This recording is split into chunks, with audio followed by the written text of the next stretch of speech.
Hello there, listeners of Illusion. Now, you'll probably notice on this particular episode of the podcast, we talk over each other a lot more than we usually do. The reason behind that is because when we record over Zoom, we always record everyone's audio tracks separately, as well as a main audio track with everyone on it. But for some reason, the separate audio tracks either didn't save properly or got lost somewhere in the meantime, and I did not find this out until I came to start editing. So I had to use the main audio with everyone talking, so there is some overlapping where we talk over each other and there's some background noises. So I apologise profusely for that. The other thing is we now have a Temporal Discussion Redbubble store, so if you want to buy t-shirts, badges, stickers, that kind of thing, just head over to nightmarepod.redbubble.com. Very last thing, we had an absolute blast recording this episode with Trista, and as a result, a lot of stuff got cut out to make it a manageable podcast length. We recorded for over 3 hours, so we're going to release this episode as a Dungeon Unlocked episode exclusively for Patreon supporters. If you want to listen to the whole 3 and something hours recording, it will be available soon to Dungeoneer patrons or above. Okay, and with that, on with the podcast.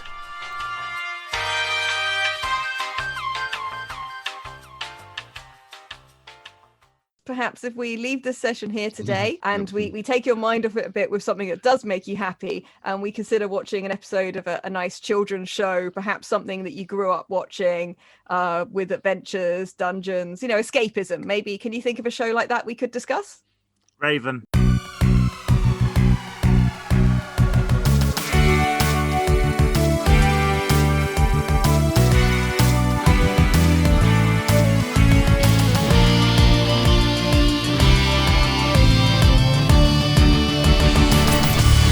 Welcome, listeners of Illusion, to Temporal Discussion, the episode-by-episode Nightmare Retrospective podcast. I'm Martin Harder, and I know my potions from my poisons. And I'm Martin O'Doney, and I'm the Martin who spreads straight from the fridge. And today we have a very special guest presenter that you'll probably recognise from Twitch, YouTube, and as a voice actor in Brickinit's Nightmare Lego Edition, Trista Bites, a.k.a. Bex. Trista, Bex, hey you, Muppet Face, what are you doing here? We didn't invite you on, get out of our house. All those kind of things apply. No, we can't call you Muppet Face. He calls me that. It causes so much confusion. Two people called Martin, and you think that's what causes the confusion. There's no problem with that. It saves effort trying to remember names. But Muppet Face, no, that's mine, and I'm proud of it. Today we'll be looking at Series 2, Episode 14, which was first broadcast on Monday the 5th of December 1988. In the singles charts, the good news is that Robin Beck has finally been knocked off at the number 1 spot. I wouldn't start celebrating just yet, though, because it being Christmas 1988, the new number 1 is Cliff Richard, Mistletoe and Wine. Christmas time, mistletoe and wine,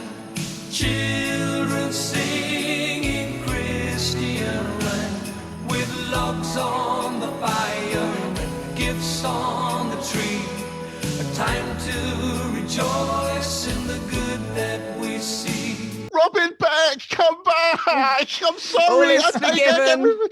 take back everything I said. Christmas tunes. They're supposed to fill you with joy, but they mostly just fill me with rage. I think it was years of working in retail. I didn't like Christmas tunes much before that. After a Christmas of working in mother care, being literally screamed at by parents that couldn't obtain the correct Tinky Winky or La La or whatever it was for their child who's not old enough to know the difference, and somehow that being the 16-year-old me's fault that there wasn't enough stock of the correct Teletubby, whilst having the Chipmunks Christmas carols on repeats on a worn-out cassette player that was plugged in to the tannoy. Christmas tunes can get in the bin. But to make up for the pain, topping the box office this week was Robert Zemeckis' masterpiece Who Framed Roger Rabbit. This is the tale of an up-and-coming movie star named Roger Rabbit and a down-and-out private detective named Eddie Valiant. Ooga booga! Every moment they were together was a new adventure in trouble. This is my all-time favorite movie. I could literally do an entire podcast on this movie. Everything from the perfect introductory shot of Bob Hoskins' character to the allegory of race relations in the 1930s, just amazing. The film had its own version of the Cotton Club where Toons work but aren't allowed to attend. There's a scene where Roger is speaking about justice for Toons where he literally stands on a soapbox. Everything about this film is just, it gets me pumped. It's also one of those few times where not only do people say that the film is better than the book, but the person who wrote the book thought the film was so much better than their own original book that they rewrote their book to be closer to the film. And I can't think of another example of something where that's happened. From a technical perspective, the animation, the behind the scenes shot where he's fighting Roger Rabbit and they've got the like the things in the coat that are like practical effects, and then the animation on, it's so clever. The ending absolutely terrified me every time. I used to have to leave the room though. Remember me, Eddie? When I killed your brother, I talked. Just But other than that, loved it. I think it's certainly very clever for the sort of level that society had reached in the 1980s.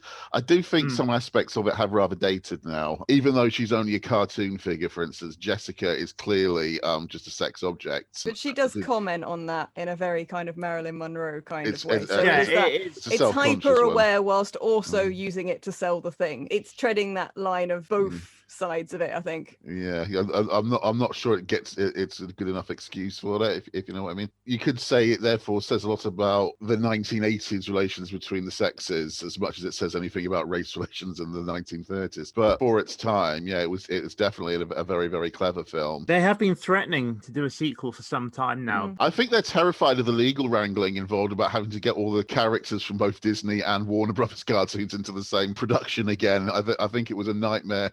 I think they're terrified of the fans getting pitchforks and storming them for even suggesting such a thing. It's so difficult because there's so much more studio control in some ways of these things, because when it became obvious how much money you could make from these kind of things, it was like with music videos. Music videos started being off this niche arty thing that no one was fussed about.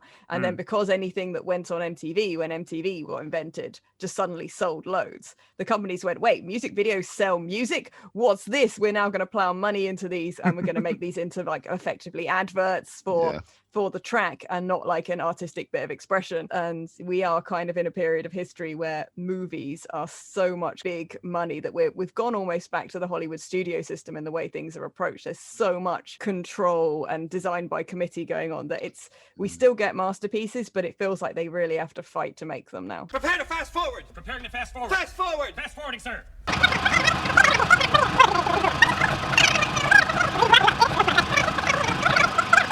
See, this is what I love about this show. We've gone from Who Framed Roger Rabbit to Nazi dinosaurs. And we're about 15 minutes into the recording. We haven't actually mentioned Nightmare yet. This is a very, very common occurrence. One of the reasons I'm here is because I'm a voice on Lego Nightmare by bricking it. There you go. There's a seamless segue. And now time turns. The recording light burns. Time out is gone. The podcast is on. Welcome, watchers. Please be seated. Rejoice, for the dungeon's been defeated. Yes, to Traegar's delight, a second team has trounced our catacombs. Heroes to their immortal credit. So let's recall just how they did it. Bold Julian's chums from Oxfordshire did proud by their young dungeoneer. The dread Medusa couldn't stop them, though Dragon's Breath quite nearly got them. And magic solved the window puzzle, which almost left them in a muddle. But not confused by Mogdrid's threats, they powered through to beat the quest. So, heroes leave and fresh hopes challenge. And will the dungeon take revenge? If so, it's Antony's men from Ash who'll have to duck and have to dash. And now, from Igneous's rocky jaw, we stand to learn just what's the score. Oxfordshire rhyming with Dungeoneer. Okay, stop them, got them. Bit lazy. Puzzle, muddle. Threats, quest. Challenge, revenge. I mean, the letters are similar. Yeah, Hmm. not in quite the right order. Ash and dash, well, that's okay, but not very difficult. And jaw and score. And they ended on a high. I mean, I've heard worse, I have to say, but not much worse. I'd give it 4 because they made it and recorded it, which is more than I would do. So they get 3 more points than I Okay. would get. And I think by this point in the series, series 2, episode 14, they're really starting to run out of obvious rhymes to do with dungeons. They need to buy a bigger thesaurus. They're coming up with some very strange words kids wouldn't understand as the only ways to get any rhymes in, or they're just going to have to go into weird puns that only the adults would get about dungeons, and they've just been told not to. Challenge and revenge. I just can't get past that. For me, that negates any positives, even at the end. 1 alone is the score. Okay, so who wants to read the bit in blue? I think you should give it a go, Trista. Let's see how you do. You might replace one of us in the long run. It's secretly my cunning plan all along, I knew it. See, all these guests aren't really guests. They're secretly me auditioning other people to get rid of him. Am I winning so far? Was that tenner I slipped you earlier what tipped it over the edge? Jason Carl gave me 20. Well, I'm not going any higher than that, so you just have to put up with me for the one episode. The riddle contest is already over, and the team have been found wanting, correctly answering only one riddle. Igneous says that their quest is for the shield, but scorning them and returning to a state of inanimation. With no clues to guide them, and again misreading potion as poison, they take the gold and the humbugs. Traegard reminds them their promise to folly, and they check the doors for traces of laughter. Nothing from the right-hand door, so they head to the left. They managed to misread the label again. And there's multiple sets of eyes doing that as well. Mm. That's the thing. If it was one person, I'd be like, aha, that's a me. That's a dyslexic person. I just assume everything's poison. But yeah, it seems like something they should have double-checked. And if it was poison, I would have wanted to have taken that with me, because you could just take the label off it and hand it to a character pretending it was a potion. Ooh. It seems like such a useful item to leave behind. Especially when the jar of humbugs is very obviously empty. Yeah, but to be fair, it was very obviously empty last time, and it was still accepted as a gift. Well, yeah, but the person who accepted as a gift was Olaf. That's true. Olaf will accept a bristle-free broom as a gift. Do we know that the close-ups were actually shown to the team as well, or were they filmed afterwards? They must have seen the close-ups for the simple reason that they wouldn't have been able to read the label at all. They wouldn't have even been able to make out that it began with the letter P. They asked Anthony what it says, and he says poison. Oh, did they? All right. Yeah. Hello, listeners. Since we recorded this episode, we've been made aware of an interview that Anthony Hay gave to Paul Flannery on his Pirate Moustache Twitch channel. Anthony said that whilst filming the Clue Room sequence, he was having trouble with his earpiece. Therefore, he was concentrating very hard on being able to hear, and not quite so hard on reading the label.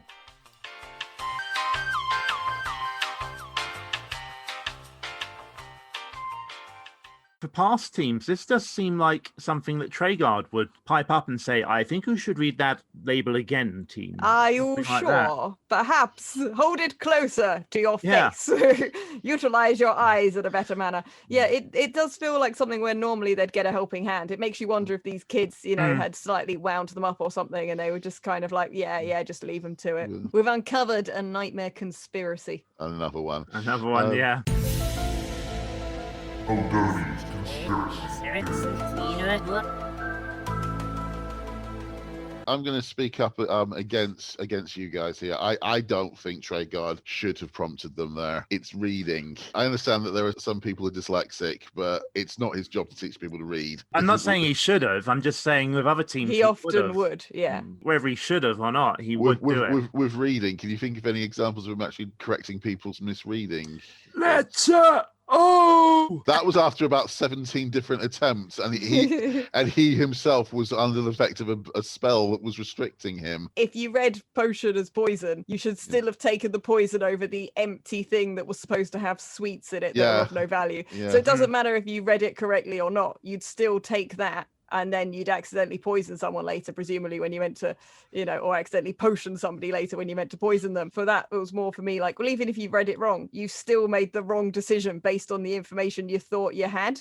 That's true. That isn't just a case of, spelling or reading wrong, which could be explained away. That's, I think I have the choice between some poison and an empty jar with a label on it that said it once contained something of mild interest and no value, I'm going to take the empty jar. And that's just a whole extra additional layer of folly, we shall say. Folly on top of folly, with extra lashings of folly and sprinkles of folly on the top. And then when they're all gone, you get Motley. You make a good point there. You're hired. Excellent. Stop. Okay, take a side step to your right. Now go forward. Where am I? You're in a room, and there's on the end wall there's a door, and there's a chest piece just before the door. Hello, listeners. I goblin horned up the script here, so some of the squares are actually wrong, but I've edited it in a manner that you would not be able to tell the difference. It's so smooth, you would never know I made a mistake. Okay, here we go.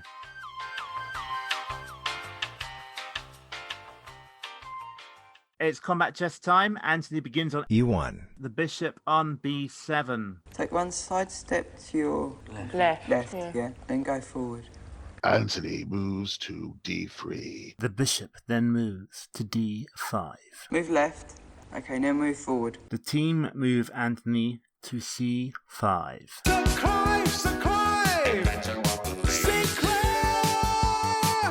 The bishop responds by moving to B7. just in front of the door. Take a side step to your right. Now go forward. The team guide Anthony to D7. The bishop to C8. But at this stage, Black knows that he has already lost. Right. Take 3 side steps to your right. No, left, sorry. Don't run into that bishop, whatever you do, Anthony. Now go forward. The only thing left for the team to do now is move to the door and claim victory. A seamless bit of recording. Absolutely perfect. God, that was exciting. We're professional. Except for those of us who are amateurs. I'm just pretending to be professional and calling it a career. I'm not quite sure what the difference is. Oh, dear. Where am I? Don't move, Anthony. You're on a kind of cliff.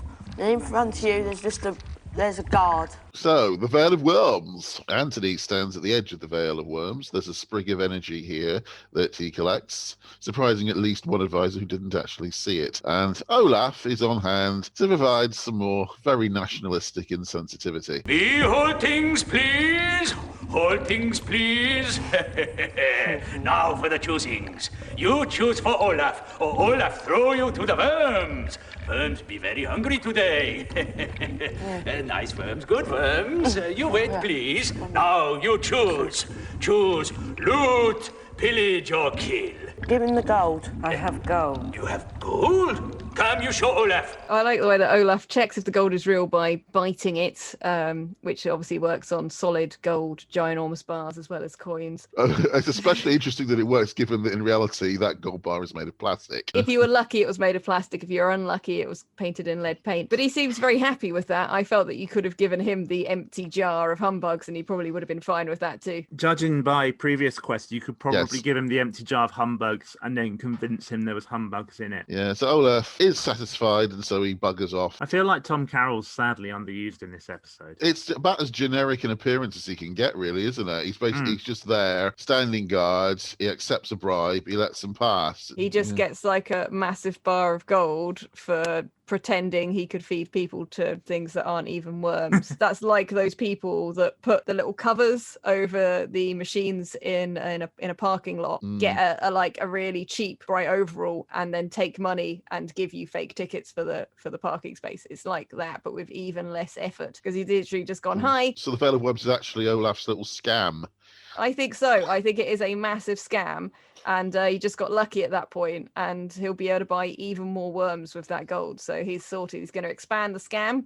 It's going to be like Batman Inc., the comic book series no one asked for. And you're just going to have like tons of these Veil of Worms popping up all over the shop now. This means we have massively misjudged Olaf. We thought that he was just a really rather stupid guard, when in fact he's actually the head of the Swedish mafia. It's like, the whole thing with Paris Hilton, where the whole thing was an act. And actually they're a shrewd business person behind the scenes. And and it's all just pretend. That's exactly what it is. You've seen Repo, the Genetic Opera. Yes. I've literally got people to watch that film by telling them there's a scene where Paris Hilton's face falls off. Yeah. And it's one of those things as well where anyone who wants to say, oh no, it isn't really an act, when you look at things like The Simple Life, and it's clearly an over the top like parody act. Yeah. And you want to like say to people, it of course it's an act. She's so aware of what she's doing. She's made a fortune out of doing this. You show them that film where she is parodying the parody she plays for the newspapers and for the TV shows in that movie in the best possible way. I do like that film a lot. It is a great film. It is a wonderful type of ridiculous. Where am I? You're in a room with a kind of hole, well, it's a kind of cliff. Don't move because you're right on the edge. Be quiet, you foolish Folderol. So we can hear the sound of Folly's laughter echoing through Lilith's chamber, and Lilith herself is staring at something in her hand with a look that suggests equal parts annoyance and confusion. A closer look reveals the item to be Folly's Folderol, a head on a stick that jesters typically carry around with them. Be quiet at once, I say. Whose laughter are you, anyway? And why did you come here to plague me? Be quiet! There. That stopped you. Lilith spots Anthony and demands that he name himself and states what his business is. Anthony introduces himself and says that he wants the laugh. First things first, it's Lilith's time to be the magpie again and demands a toll. You must pay me a toll. What can you offer, boy? Humbugs. Anthony just sort of seems to decide that after being the person to get poison and potion confused and to give away a gold bar and to just give away the other item they have without kind of consulting the team, and just hands over the empty jar. There's actually a moment of actual assertiveness from Anthony Haig there. Just there you go. There's a brilliant toll, and gets the very much appropriate reaction. Humbugs! You offer me an empty jar of humbugs? Whatever left, however ridiculous, etc., must be the truth, doesn't apply when you are giving someone who clearly has a lot of power in a place that is a terrifying dungeon a empty jar of humbugs.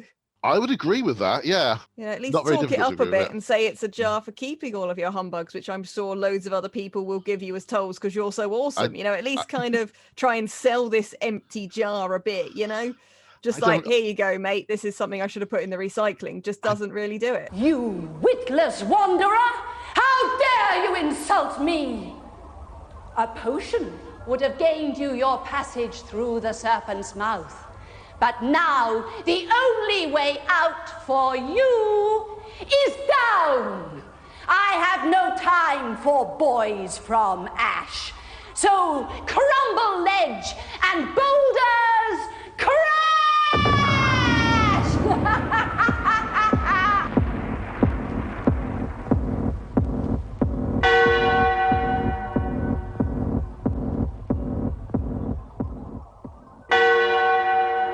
You dropped yourselves right in that one, team, way back in the clue room, where the bottle labeled potion was described as poison. It was quite unceremonious, I thought. Yeah. The way they were just kind of like, oh dear, and you're just going down this whole the end. Like it didn't feel like they were very sad at this team kind of leaving. No. It wasn't like even like oh no, what a shame. They were just kind of like, you did.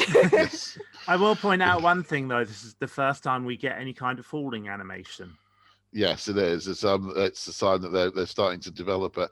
The previous times when Lilith did this, what happened was the entire scene would slide downwards off the screen, and you get the life force clock running out. Here, Anthony himself just disappears down the chute instead. Yeah. So that maybe seeing this team in earlier episodes, they quickly made one because they knew it was a dead cert that was what was going to happen. Yeah. Whereas with the other teams, they assumed that perhaps they wouldn't offer Lilith like an empty jar. I mean, you got to say about this team, in many ways, I don't know if they're the worst team. I wouldn't say they're the worst team all the time, but they are probably the least interesting team ever. I mean, even the mistake they made, misreading a label, is a really undramatic way to sort of go the wrong way. If you're going to go the wrong way, literally do it. You know, sidestep into a fire or something. You know, just, you know, do something that's really dramatic and spectacular. It's an undramatic way for them to go out, and it kind of sums them up. They're a bit monotonous. They're uninteresting. It's almost like nervous kids in the 1980s aren't entertainers. A lot of kids who do turn out to be entertaining are the ones who tend to get better as they go along. So maybe if they had had more time to get used to everything, they would have become a more entertaining team. Enter, stranger. Name yourself, please. Stephen Wharton.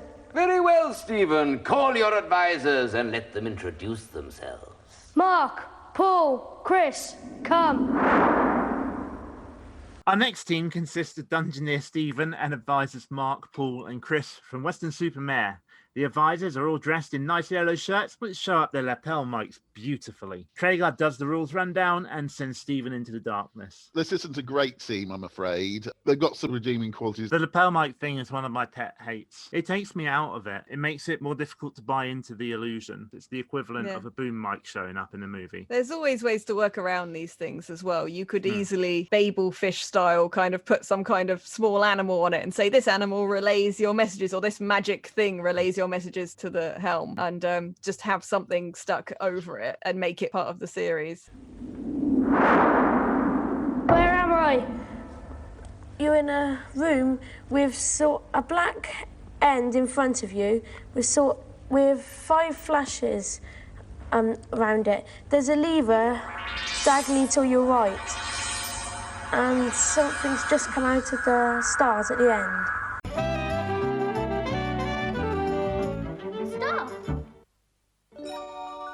It's the ledge crossing stop.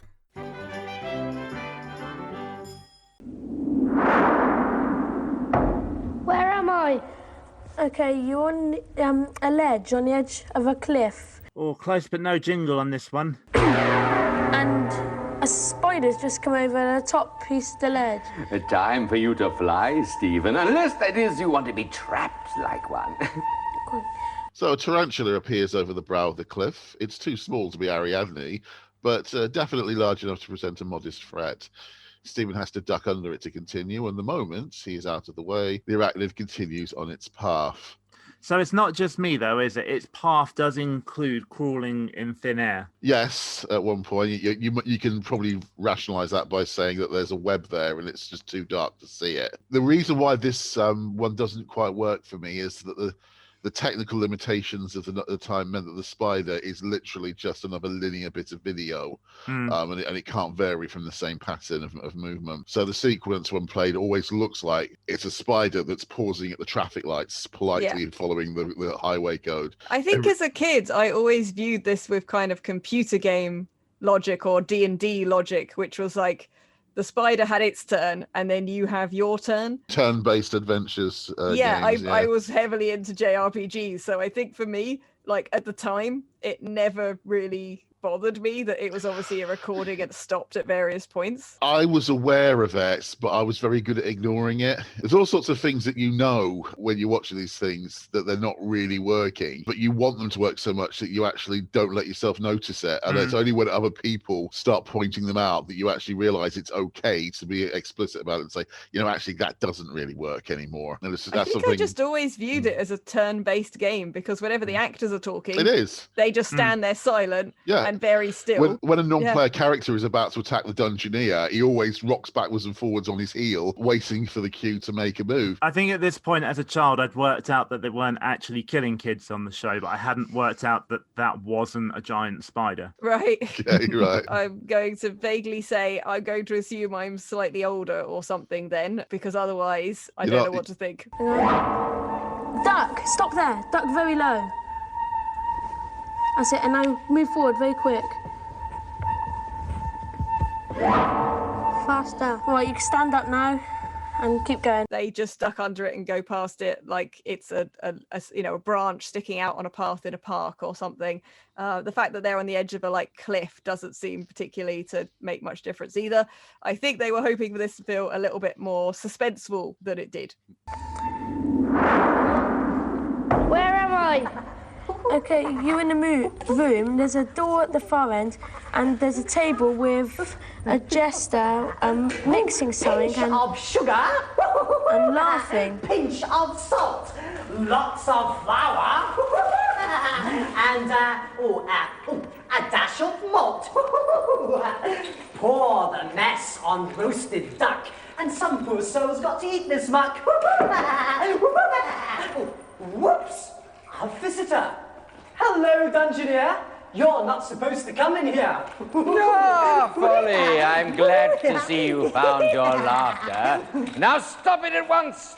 The only dish you're qualified to make is a gooseberry fool. So stop follying about. Folly apologises and explains that he was only cooking up an adventure for the next Dungeoneer. After a couple of more torturous meal-based puns, he asked Stephen what he would like first, the good news or the bad news? The good news. Oh, tough luck. The bad news always comes first. In this instance, the bad news is that Stephen's quest is for the shield, though it will not offend him. Folly presents him with what he claims to be the good news in rhyming verse. I say rhyming. See the face above the door, grab the key upon the floor. Keep it though you're sorely tempted, and use it when the chamber's empty. The first half rhymes, so yeah, that's my professional opinion on that. The last sentence doesn't even make sense. Like they've tried to force in this half rhyme on a sentence that I don't even understand why they needed to say it that way. And you could easily have, it doesn't need to be the chamber's empty or sorely tempted. There are so many other ways of wording both those sentiments. Yes. That it just feels like it feels clumsy before you even take into account the fact it's supposed to be a rhyme. Keep it though you're sorely tempted. Like why would I be sorely tempted to use that key? You've got no context for that at the moment. It was maybe something along the lines of saving it until there was nobody in the room kind of thing. You could have easily come up with different words and come up with much simpler rhymes. Feels like they made their lives difficult for themselves there because they wanted to use the word tempted and then hadn't really thought it through. Now, Stephen, the door's before, the quest's below. Get you gone, and off you go. And the team guides Stephen out. Where am I? Okay, Stephen, you're in a room with two doors, both at the far end on the left and right hand wall, and there's a table diagonally to your right.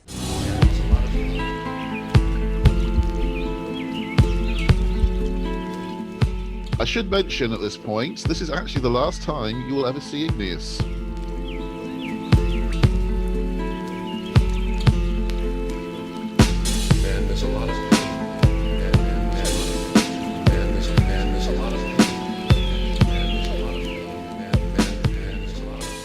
All of the war monsters are replaced at the end of this season. This is the last time that we see this incarnation of the Clue Room in this season. The Clue Room will be back in season 3, but there'll be a different Guardian. So enjoy Igneous while he lasts. The items on the table are a bunch of grapes, a gauntlet, a dagger, and a talisman.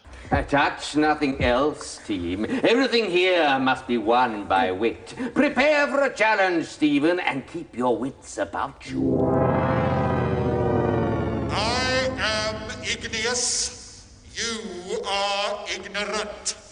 Face me or remain so. Please me or depart a fool. Igneous varies his patter here. He really is developing a personality. He normally says, I am Igneous of legend. Here he says, I am Igneous.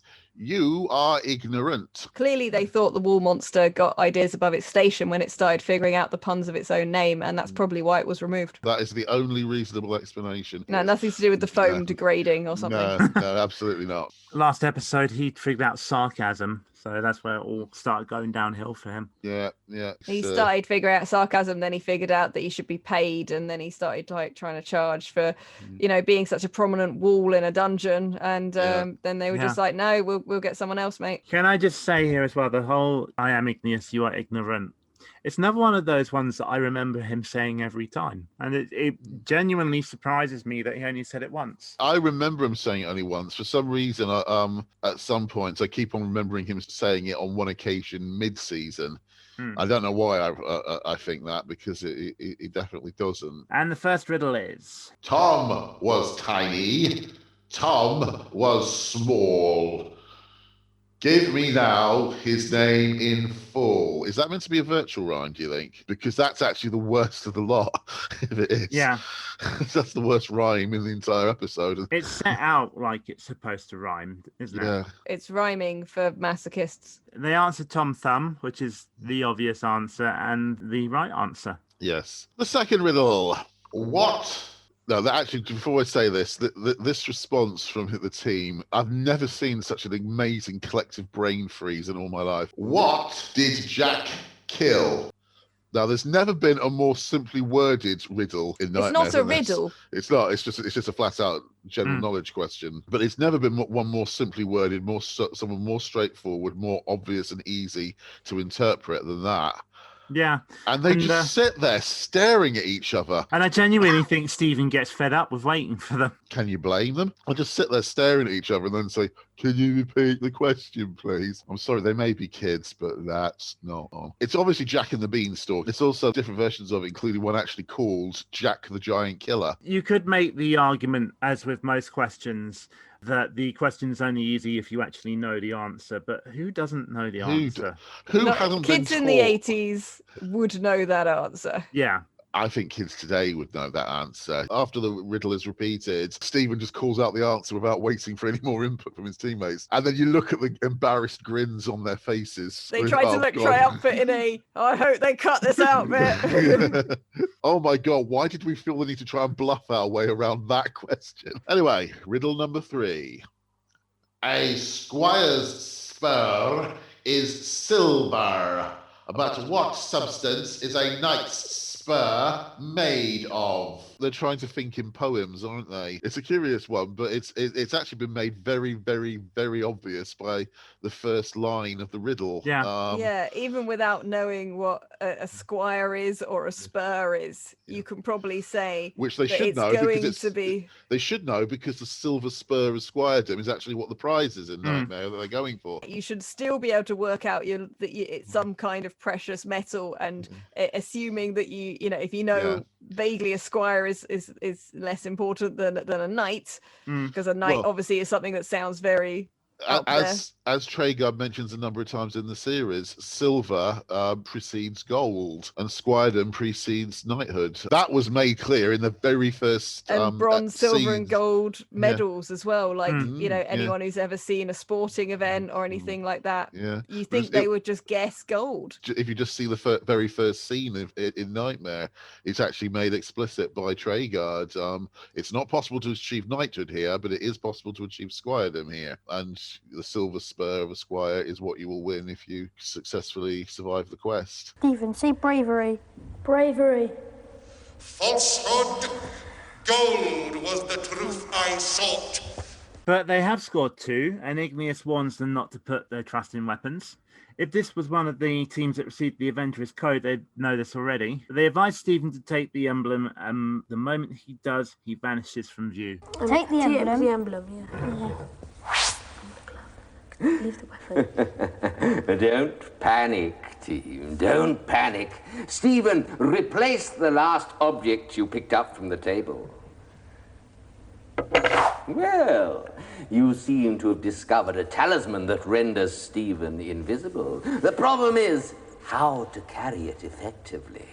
This is retroactively called a talisman of invisibility when another one is found in season 3. It takes the team rather a long time to figure out the best way of carrying it without making physical contact with it. So it makes him invisible when he holds it, right? Yeah. Just gotta find. You can't put it in the bag. Stephen, take the glove. Just take the glove, Stephen, and put it on one of your hands.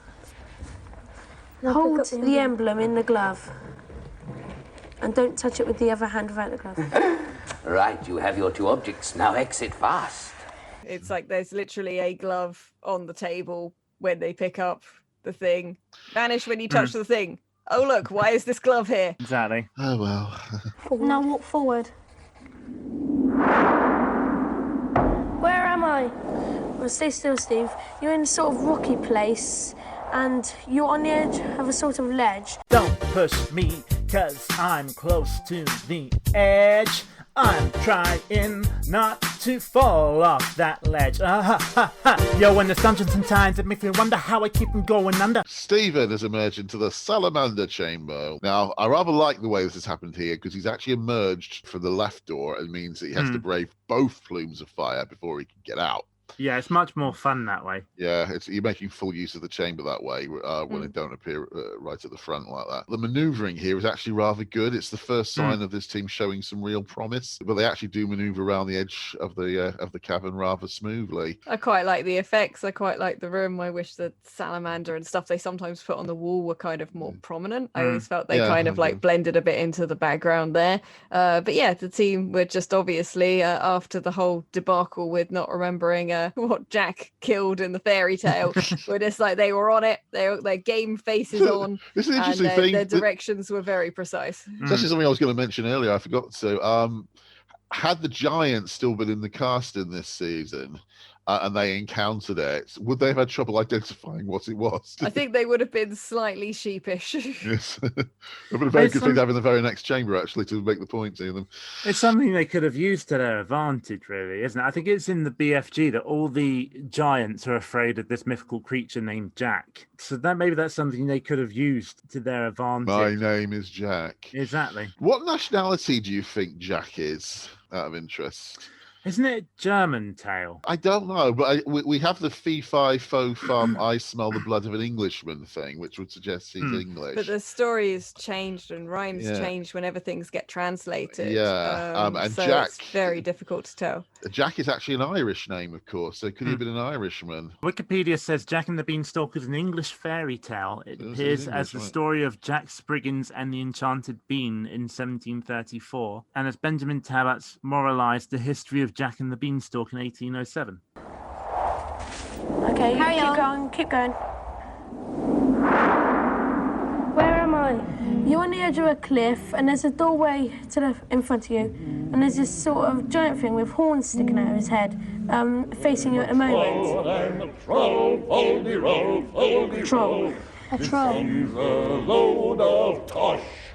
I'm a troll, foldy roll, and I think I seize mine. Quick, Stephen, use the symbol! The team now have the difficult task of guiding Stephen to the exit without walking him off the edge of the precipice. They begin by turning him to the right and walking him forward. And the problem is they have no way of knowing how far right he's turned and how far forward he's actually walked. And when they get him to switch the talisman to the gloved hand so that they can check his position, he's made bugger all progress. I think the best way they could have done was to actually rotate him whilst he was visible. Yeah, and then just have him move when he was invisible in straight lines. Once again, you can say that because of the limitations of the time. It must have been incredibly difficult for them to do anything to portray the troll actually attacking the Dungeoneer. So they could actually got away with not making him invisible for long stretches. This is that scene.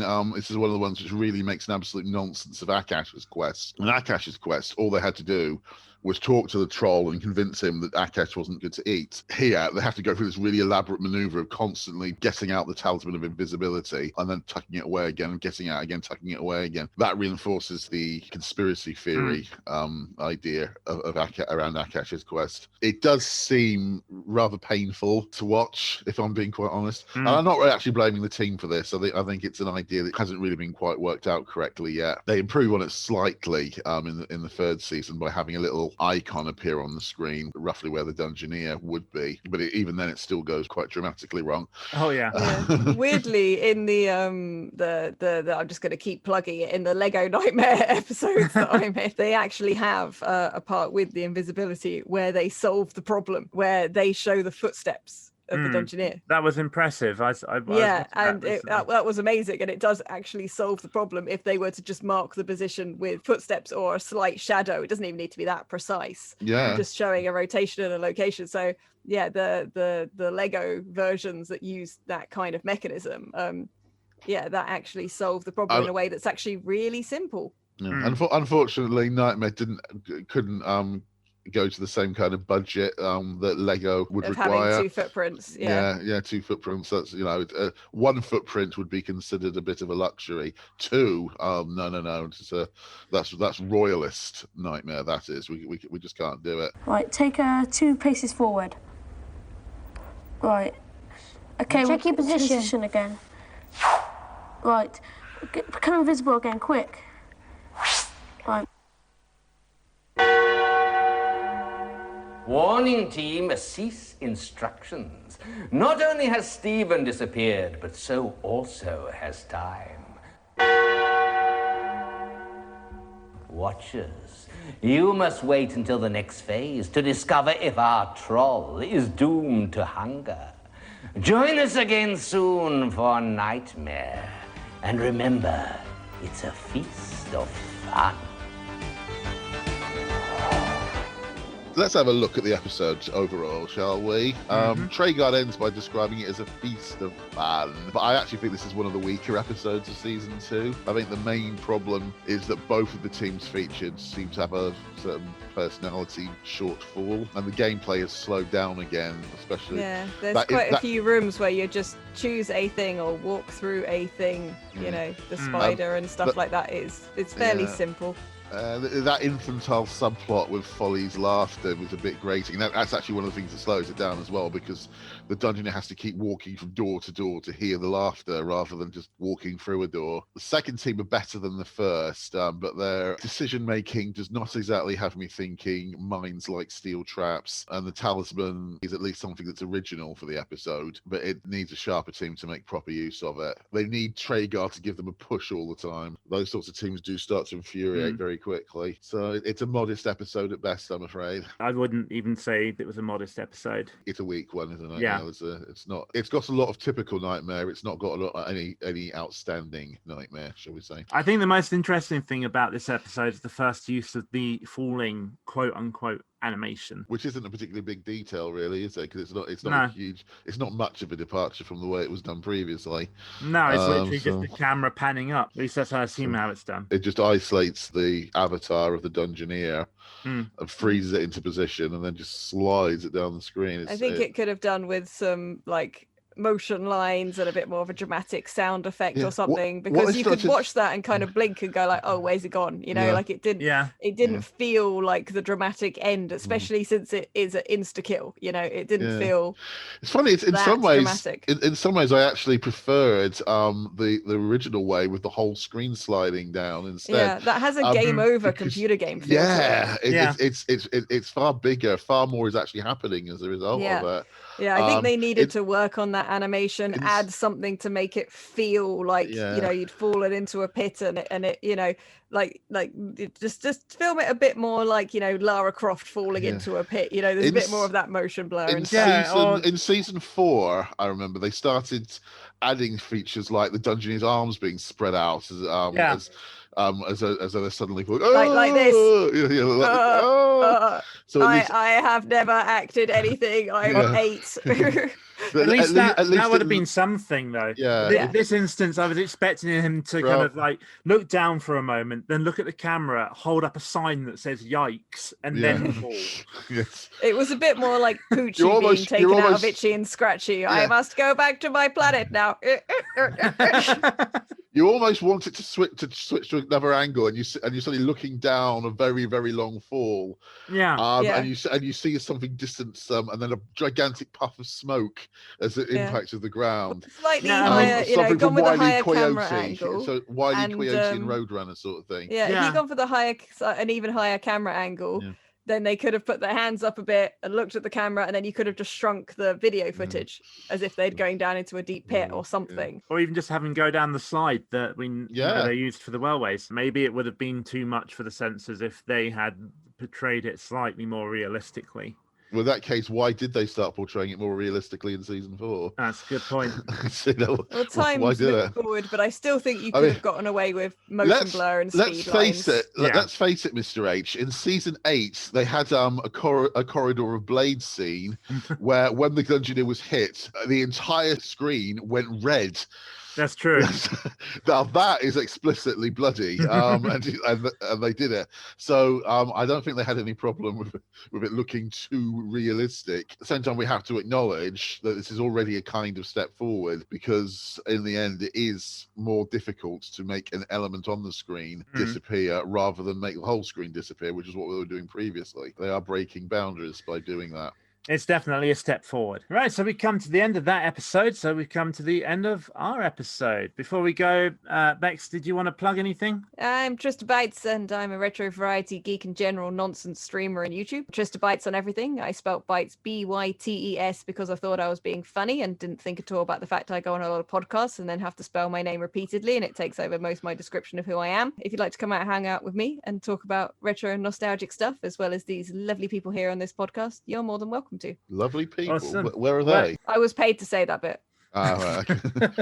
There was no way you were going to say it otherwise. Should have asked for more. They only gave me £2.50. Well done, Mr. H. That's a good rip-off. Well done. Cool. So you can follow us on Twitter. We're Nightmare Pod. And if you want to support the podcast, we're still Nightmare Pods on Patreon and Ko-fi. And speaking of Patreon, here's our shout out to Keeper of the Book of Quests, David and Rabbit. To Advisor, Peter Polsford. And Dungeoneer, David Thompson. You can support us on Patreon at Dungeoneer level or above to get your name mentioned on the podcast. Our website is nightmarepod.co.uk, where you can find the Nightmare drinking game, among other things. I invented that. Why am I not surprised? Carry on. You can email us at podcast@nightmarepod.co.uk. And remember, don't have nightmares. Just watch them instead.